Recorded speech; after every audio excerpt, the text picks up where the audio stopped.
So let's start with the topics. So what topics we're going to talk about? So this is inspired by a couple of studies that we recently been working on.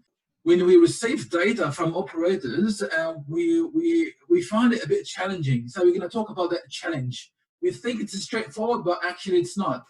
In the topics today, first we're going to talk about network importation and antenna placement. So I'm talking about sector, where to put the sector on the building.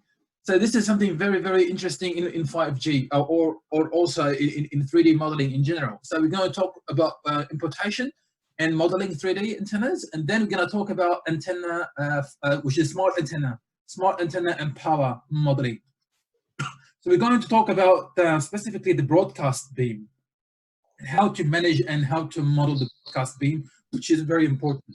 Then we move on to 5G numerology, we move on to SSRP, coverage predictions, and which is the practical aspects of the predictions and planning.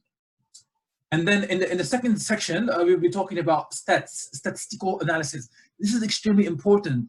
We have a tool which is also a GIS software. So the tool is a planning tool and a GIS tool, and this is something extremely important because you want to do, you want to crunch the numbers, you want to do analysis, so you need to have the capacity to do GIS analysis.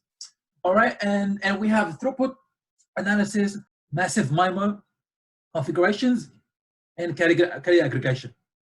In the end, towards the end, we'll talk about neighbor planning, coverage exportation, and online publishing.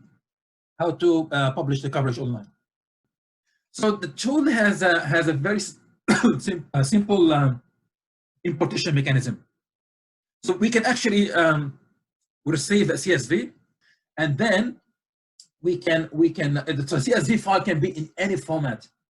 So you have columns, and in these columns you have information such as longitude, latitude, antenna height, frequency, bandwidth, azimuth, antenna gain, transmission power, and antenna name. So these are the minimum information you need to have in order to build your model. So this information needs to be supplied in a CSV or Excel format. And the tool has a very, very simple capability to import this.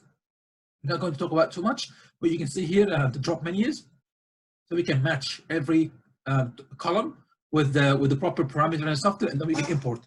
So once you import it, it will come to the map as is. So they will be imported on the map, and you can see here we have lots of sites. These sites were randomly generated, actual sites, and you can see you have 3 sectors per site. So let's see what kind of problem we are facing. So by closely examining, so here they look all innocent, they look all good, but when you go and you dig deeper, you zoom in and you check every site, you'll find something is odd. For example, this site here, you can clearly see sector number 3, the one at the bottom here, is pointing to the rooftop. So this site is on the rooftop, and they've got 2 sectors here pointing different directions, cleared, but this one is not clear. That's the problem. You can't proceed with a model like this. If you do, you will lose coverage of this tower, or of this sector specifically. This is another site. What's wrong with it? It seems okay, but actually it's not. That site is falling on a high building, and that building is maybe 50 meters high. But when you look at the antenna height, it's only 10 meters. So this is not on the rooftop. What is going on? If you go and you do coverage predictions, you'll find that this site has no coverage at all. It's blocked. But we know for sure it's not indoor. It's not an indoor site. All the model is based on outdoor. So there must be something is wrong. So you need to be careful with this importation process. Don't just take it for granted. You need to dig deeper and see what's going on. So let me shed light on these common issues, common challenges we come across when we do sector placement in 3D. So where these inaccuracies come from? They come from multiple sources, actually. One source is the vertical and horizontal. Of course, the error can be on the horizontal or vertical planes. So you might have vertical error in terms of the height. That height could be from the building itself, error, or from the source. They produce to you, say, inaccurate antenna heights. in both vertical and horizontal planes. It could be also sometimes rough coordinates. What they give you is the rough coordinates. They don't give you the actual coordinates of every sector or every antenna. They won't give you, they say the site. The site is on the roof. Well, you don't know where exactly the antennas are placed. That's a very rough way to model it. It could be not necessarily maintained. What they found is sometimes they don't care because they've been using medium resolution maps over time, and then they don't have this problem in the first place because they're using medium resolutions and lower resolution maps. So in the lower resolution maps, you don't have building there to worry about. So in the 3D environment, it can be challenging. There could be sometimes minor discrepancies or errors between the 3D dataset and network parameters. So anything can give rise to a problem like this, and you have to be careful. Now, I'll give you an example here. So when the site is on the rooftop, what does it mean? Is the antenna placed in the middle of the roof, or is it towards the edge? So you need to, it could be actually in the middle. There might be a tower in the middle of on the building, a small tower. Very common. You might see skids, you might see towers and small towers.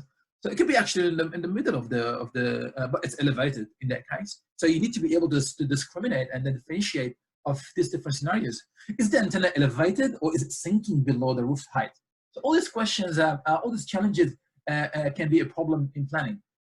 Is it on if it is on below the rooftop height? Is it on the far side of the building like what we have here? It's under the building height. It's at the edge, and it's only on the edge by maybe 20 centimeters. But this is important we establish, okay? So let me show you the three different problems that you might come across, or the three different situations that we are talking about. So you might find that your sector antenna height is exceeding the building height, and if it is exceeding, is it? Shall I keep it in that spot, or shall I push it to the edge?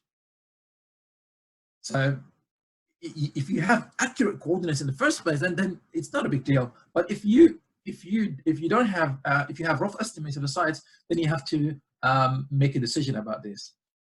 And you have maybe 5,000 sites. You're not gonna do it one by one. So you need to find a strategy. You can see here that actually here the antennas are on the side of the building, on the fair side, and in this case here it's elevated above the rooftop. So it could be different cases. It could be case number one, where you have to push it to the edge like this one, or it could be case number two, where it's actually on the rooftop and it's exceeding the rooftop height. Then we believe it's a cleared antenna. Or it could be something like this, number three. So you've got the site or the antennas deployed on level 1 or level 2, and then they are pushed to the side of the building. So we need to be able to correct this. And this is actually this is a real example. So you've got here antenna camouflaged, and it's on the side of the church. So this is something maybe not managed properly because they didn't pay attention too much for it in the past. So how do we overcome this problem? So in the tool, we have a very, very nice function. I mean, today the tool have a built-in isolation function or filtering function. That filter can tell this case, the indoor case, from the outdoor case. It can tell, and then we can isolate them and we can target them and attack them. So you don't have to waste your time examining every single site. So you can run that function, and that function will automatically establish, based on the height of the building and based on the height of the site or every sector, where is it sitting? Is it outdoor or is it actually sinking inside the building? Then we have to do something about it. So what to do about this? This is a very, very useful function, and trust me when I say it, it makes your life a lot easier. So we call it a breakout station. So breakout station is going to convert image number 1 at the top, image number 1, into the image number 2. So what happened here? So you see here previously that site has the 3 sectors were given to be the same spot, and we know it's not correct, but simply because they did not supply individual antenna height or individual antenna location. So it was falling here. So the breakout function, what it does this. It will actually move every sector in its own orientation. So this sector number 1 moved in that direction and moved to the fair side or to the edge of the building. So everyone moved in different direction, and we maintain the direction, we maintain the height, we just clear it, okay? And there's many ways to clear this, but this function is called breakout, and simply you can use the rectangle tool in the software and then go to stations and breakout to get it done. But that breakout function is very useful, very intelligent. So it is really targeted. So which means you target only the stations that are a problem, the stations that are under the roof of the building, and you know for sure they are outdoor, so you have to push them out. So we can target those falling under the rooftop height, and it is precise in the sense that you push the antenna. You don't push it 1 kilometer. You have control how far to push it, when to stop pushing, and where to place it and where to stop. So you can decide how far to push it, like 20 meters, 30 meters. You don't want to push it 500 meters, for example. Then it's gonna go on the completely in the wrong spot. You can put the tolerance, and then you can decide when to stop pushing. For example, you encountered a new elevation, or you encountered the clearance, or you encountered new clutter type, like you moved from building to open. So you can decide when to stop it, and then you can maintain sector orientation. So you can maintain the orientation of the sector. So this is the breakout function, and it is very useful. So let me quickly show you the software. So I'm going to run the software and show you how that works. So I'm opening a project. This project is a small cut over Singapore, and this is just a dummy network that we introduced. So let me open the network, which is just imported.